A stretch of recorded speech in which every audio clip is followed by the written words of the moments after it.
Hey, welcome everybody. So I'm just gonna you'll notice this is lesson 3, lesson 1 and 2. I really need to be in person.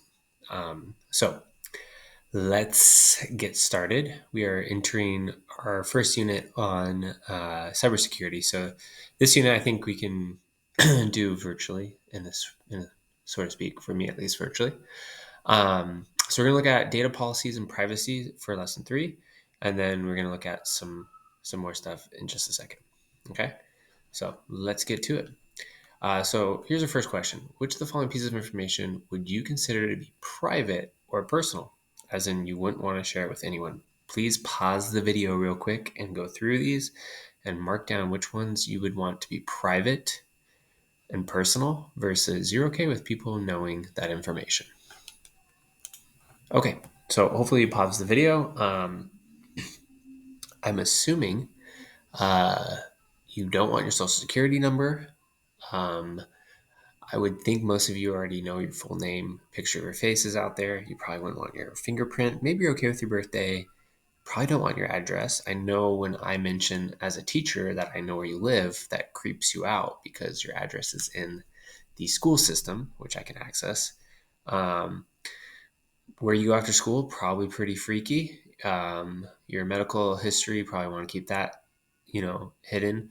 A list of your best friends, a list of everything you bought, a recording of your voice, your IP address, a video of you singing a song, your academic report card.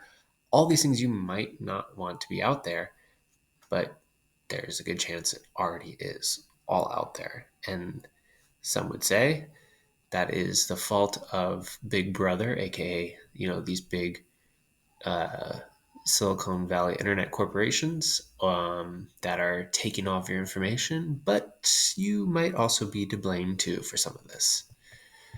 So let's go ahead and start activity. I'm going to pause this video right here. Pause this video. I'm not going to pause it. You're going to pause it. And in Canvas, you're going to see this is video number 1. So please watch that video and then come back to this video. Okay, so hopefully that was a interesting read. What you're going to do is now you're going to pick an app or web page or something that you interact with, and you're going to complete the front of the activity guide. So I can't switch this one, can I? Okay, I can only show this. Well, I have the activity guide open, but you can kind of see it here anyways. So you can pick an app. And this is going to be done individually. So pick a different one than your neighbor.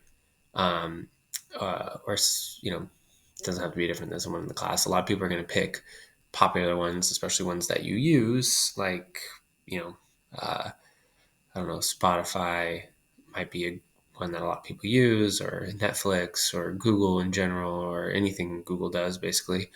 It might be, Snapchat or whatever that you guys tend to use the most. So you're going to look up for their data policy and you're going to see what kind of data is collected, how are they using the data. So answer those questions. We're only doing the front page.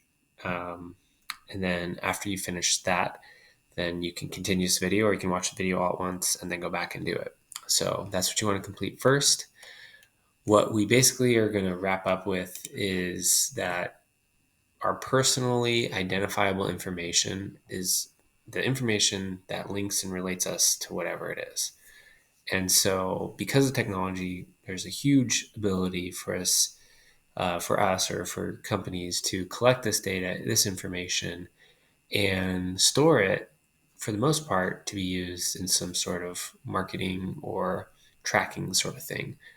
And so, knowing what these websites do, what these apps do, always be aware anything that's free is probably collecting something or some information about you that it can then sometimes monetize. Nothing in this world is actually free.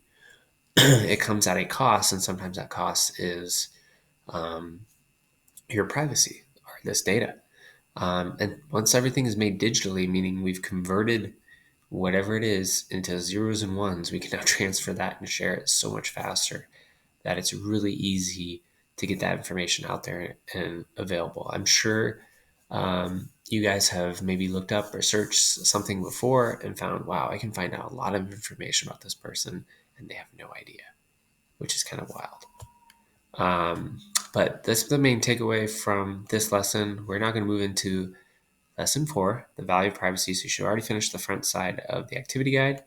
And so again, we're kind of just jumping right into it, so we don't really need to, but you should be working at the same app for this one. So we're going to watch a few videos. So the first one you're going to watch is on facial recognition. So I'd like you to take notes on what are the benefits of the technology, what does it make more convenient or fun, what are the privacy concerns, and why would a government or business be interested in this technology? So pause the video and watch this. It's video 2 on Canvas. Okay. Share your notes real quickly with your neighbor. It could be later in the class or something. We'll talk about this in class. But the big question is, do we believe that the privacy risk posed by facial recognition outweigh the privacy concerns? Like, is this a worthwhile venture for us?